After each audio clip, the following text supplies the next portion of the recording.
Olá a todos, sejam bem-vindos ao canal. E no vídeo sobre a América do Sul unificada, eu afirmei que ela seria maior que a Rússia.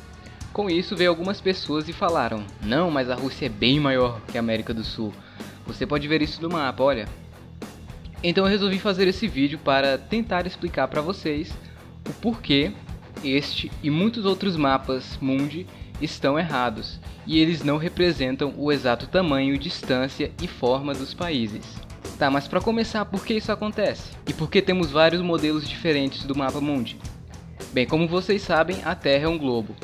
E transformar um globo em um plano como o do mapa mundi, sem alterar as formas originais, é impossível. Este modelo que você está vendo agora é um dos mais conhecidos. Era muito usado no século passado e ainda é usado hoje em dia em alguns lugares, como no Google Maps, por exemplo. Ele se chama projeção de Mercator.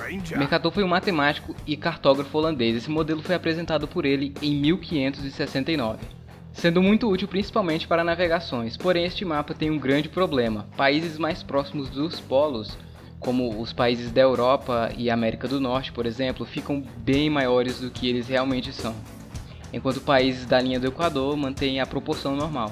Isso acontece por causa da curvatura da Terra. Se fôssemos dar uma volta pela linha do Equador, por exemplo, percorreríamos bem mais do que pelo Trópico de Câncer ou pelo Círculo Polar Ártico. Agora você vê o porquê o mapa assim é quase impossível de ser feito sem alterar as formas originais. Na projeção de Mercator, as partes mais próximas dos polos são simplesmente esticadas e depois crescem para manter a forma original, por isso elas ficam tão grandes. Daí temos a impressão de que os países do norte são bem maiores.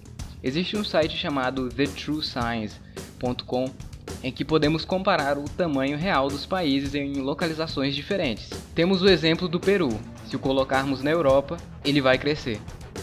E se a Rússia fosse do lado do Brasil, ela seria assim no mapa, bem menor, não é mesmo? E se a Rússia estivesse no lugar da América do Sul, seria assim. Podemos ver que mais ao sul a Rússia ficou maior, pois está mais próxima do Polo Sul. Se o Brasil estivesse onde é a Argentina, ele seria assim no mapa. A parte sul ia parecer bem maior do que ela realmente é. Se ele fosse nos Estados Unidos, seria assim. Agora, se ele fosse na Europa, ele seria assim no mapa, com a parte norte bem grande e distorcida. E se ele fosse onde está a Groenlândia, ele seria assim. Se pegarmos o Paraguai e o colocarmos do lado da Islândia, ele seria assim. Neste mapa, a Nova Zelândia parece ser bem maior que o Reino Unido, mas se colocarmos os dois lado a lado, com isso temos também a Groenlândia, que neste modelo parece ser bem maior que a América do Sul e quase do tamanho da África. Porém, esse é o real tamanho da Groenlândia em comparação com a América do Sul. E agora em comparação com a África. Temos também a Antártida, que neste mapa parece ser extremamente grande. Porém, se a colocarmos do lado do Brasil, temos isso. Enfim, podemos ver como isso acontece melhor se pegarmos o estado americano do Colorado, que é um retângulo. Se ele estivesse na linha do Equador, ele seria assim. E se fôssemos subindo, ele ia ficando cada vez maior e distorcido. Enfim, mas se esse mapa é tão errado, por que ele foi tão usado? Bem, apesar de toda essa diferença, este mapa é mais útil do que vocês imaginam. E ele ajudou muito na exploração do mundo, pois ele era perfeito para navegações. No mapa original existiam linhas como estas, e elas eram usadas para que os navegadores pudessem se guiar mais facilmente.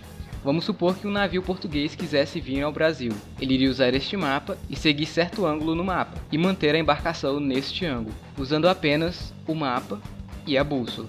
Se eles usassem um modelo de globo, por exemplo, isso seria inviável, pois iria haver uma curva. Porém, esse modelo também foi acusado de ser imperialista, pois deixava os países europeus maiores que as suas colônias. Então tivemos outros vários modelos, como a projeção de Gil-Peter. Neste modelo, os formatos dos países ficam bem diferentes. O continente africano, por exemplo, fica esticado de norte a sul, enquanto a Europa fica espremida. Neste modelo temos os reais tamanhos dos países, porém, os formatos ficam totalmente errados. Como vocês podem ver, a Groenlândia normal e ela neste modelo. Outros vários modelos foram e são desenvolvidos atualmente. Existe, por exemplo, o modelo de God, que mantém o tamanho e o formato, porém as direções entre os países, por exemplo, ficam totalmente erradas. Este mapa seria inviável para navegações. Existe também o modelo de Buckminster Fuller, onde mantém quase a mesma proporção, só que visto de uma maneira diferente. Porém, também seria inviável usá-lo como o mapa principal, pois a posição dos continentes está num ângulo bem diferente. Neste mapa, por exemplo, a América do Sul está completamente distante da África e eles são bem pertos em comparação, não seria essa distância toda, então também é inviável, apesar de manter o tamanho e o formato original. Atualmente o modelo do Mercator ainda é usado em alguns lugares, porém o modelo usado desde 1998 pelo National Graphics é o modelo de Winkle Triple, que consegue manter melhor as formas, tamanhos e distâncias entre os países, apesar de não serem perfeitas. Enfim, então esse seria o melhor mapa? Depende, cada mapa é feito para um propósito. Mesmo o modelo de Winkle não é perfeito, então a melhor opção é usar um globo. Claro que era inviável andar com um globo na mão alguns anos atrás, porém hoje temos o Google Earth, podendo ser usado no seu celular. Mas não precisamos parar de usar estes mapas. Eu mesmo não vou parar de usá-los nos meus vídeos, por exemplo. Apenas saber que eles não realmente representam o real tamanho ou forma. Enfim pessoal, espero que vocês tenham gostado. Não se esqueça de deixar a sua opinião sobre o vídeo. E é isso. Tchau.